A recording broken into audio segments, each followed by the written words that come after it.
Hey guys, it's Miss Carbs.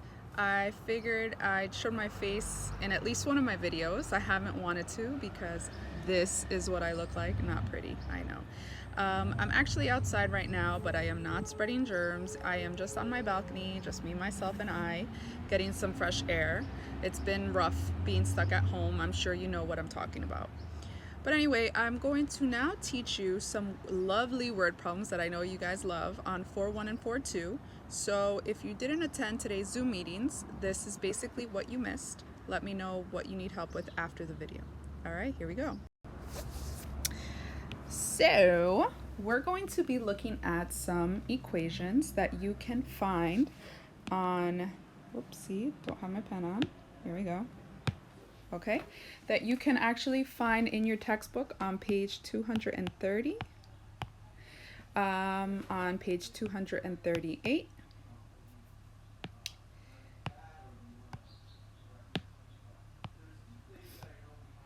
and on page 231.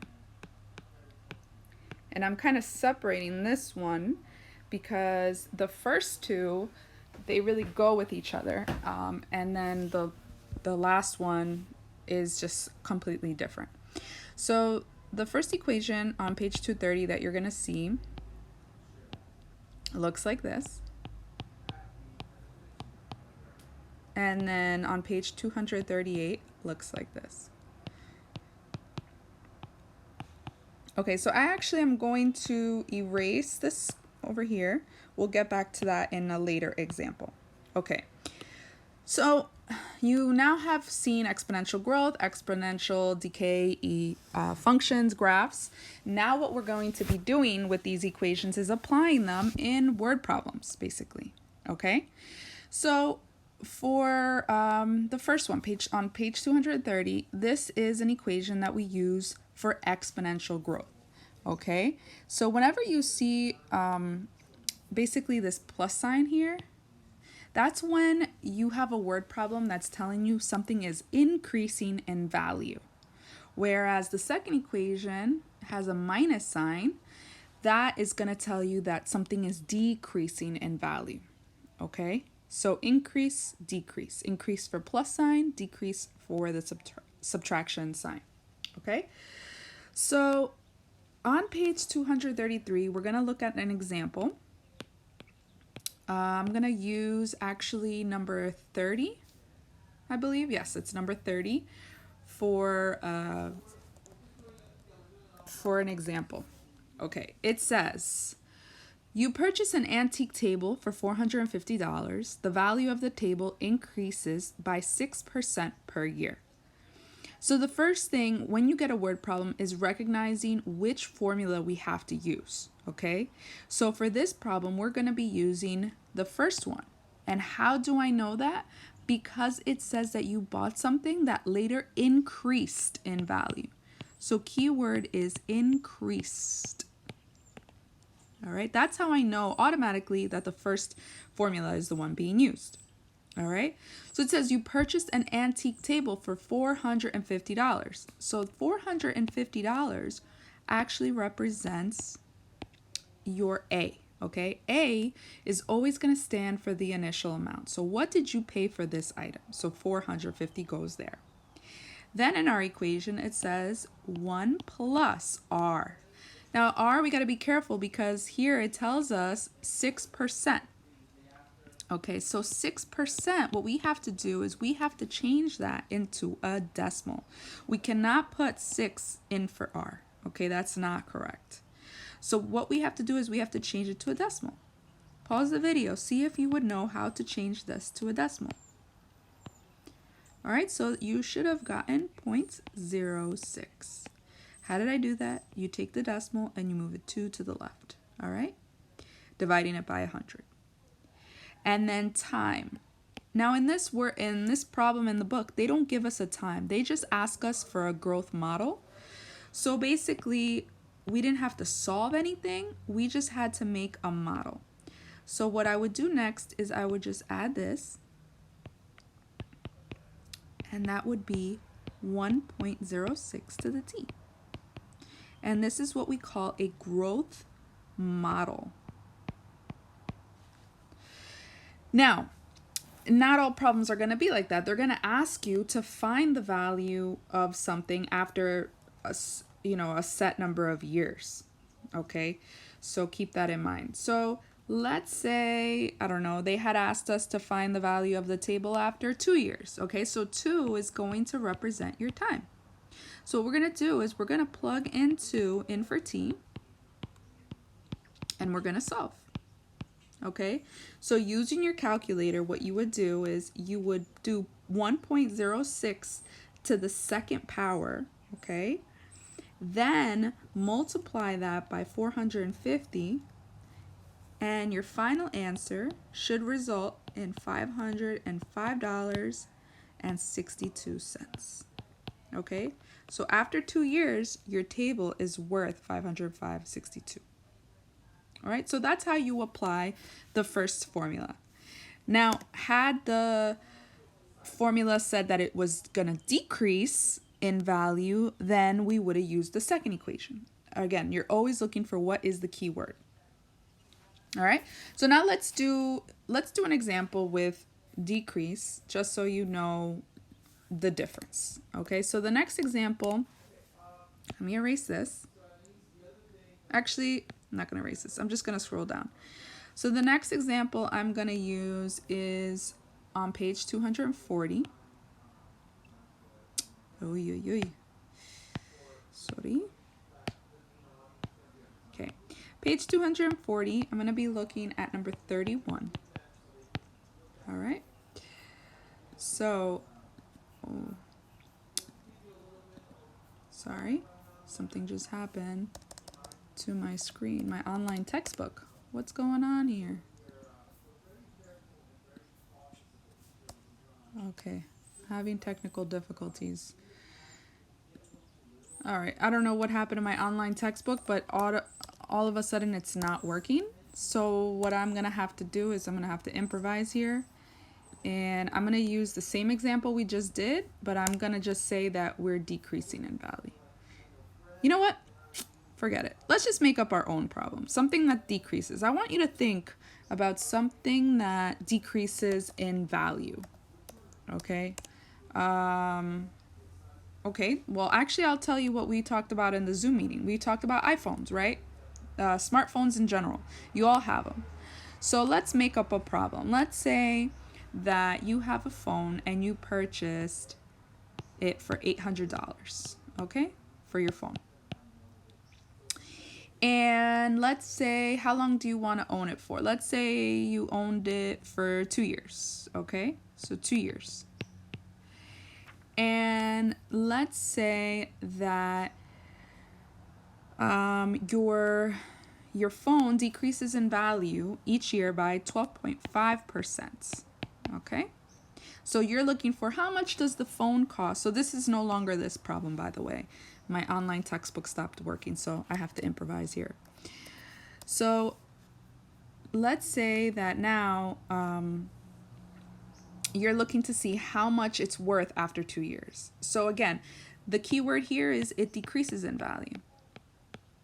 All right, so what we're going to do is we're going to use the equation for decrease. So we would do 800 because that's what you paid for. 1 minus the rate. Keep in mind, here's the percent. So the rate is going to be with the decimal 2 to the left. So there it is. And then after 2 years. So 2 is going to go right there. All right. So now again, be careful depending on the calculator you use. If you try to type in everything at the same time, it might not work. So you got to be careful what you're typing in. So if you have, I have a very old calculator, so I can't type in everything at the same time. What I just did is I did 1 minus 1.25 first. That's going to give me 0.875. And then I'm going to square that, and then I'm going to multiply it by 800. Okay? So my calculator is giving me $612.50. So after 2 years, that's what the phone is worth. Okay? So that's how you use the second equation. Now the third and final equation, we're going to go to page 231, and the textbook gives us this formula. A equals P times 1 plus R over N to the NT power. So this is compound interest, okay? This is in your textbook. Sorry, that was very sloppy. That says NT. Okay? So basically, compound interest is like you deposit money into a bank and the bank is going to give you interest. They're going to pay you basically extra money, free money for depositing your money into their bank. And after time, you're going to get more money, okay? But a lot of banks work differently. So we have to be careful about N, okay? So there's different scenarios. You could have compounded quarterly. These are keywords you're looking for in the problem. You could have monthly. You could have daily, weekly. There's a lot of different scenarios that will appear. Semi-annually is another one. So depending what this keyword is in the problem depends on what N is. P is still going to represent the initial amount, so the amount you deposit. R is still going to represent the rate, the rate that the bank uses. And T is still going to represent your time, okay, how many years. And remember, time is always in years. They may try to trick you and give you months, so always make sure you change it to years. All right? So quarterly. If the word is quarterly, then your N value is going to be, and if you want, pause the video so you could try to see what your N values would be depending. All right? So for quarterly, I always say think of like 4 quarters are in $1. So N is 4. If it's monthly, well, again, how many months? We're talking about in a year. So we would say 12. Daily would be 365. Weekly is 52. And semi-annually is 2. Okay, so these are basically the scenarios that you could have for N. All right, so for an example I'm going to use is on page 231. It's actually the guided practice on page 231. And I'm going to be looking at number 6. It's all the way at the bottom of the page. Okay, let's see if my online textbook will load now. So that I could read it to you. Yay, it did. All right, so it says you deposit $2,000 in an account. Okay, so automatically I know that that's P. Then it says it pays 4% annual interest. Okay, so then 4%, that's going to mean that R is 0.04. Then it says find the balance after 3 years. Okay, so 3 years, that's my T. If the interest is compounded daily, okay? So daily, we look above what I wrote here, right here, okay? So daily, 365. And now all I have left to do is use my formula and plug everything into the formula, okay? Pause the video, see if you could do that too. All right, so you should have gotten 2,000. 1 plus 0.04 over 365 to the 365 times 3.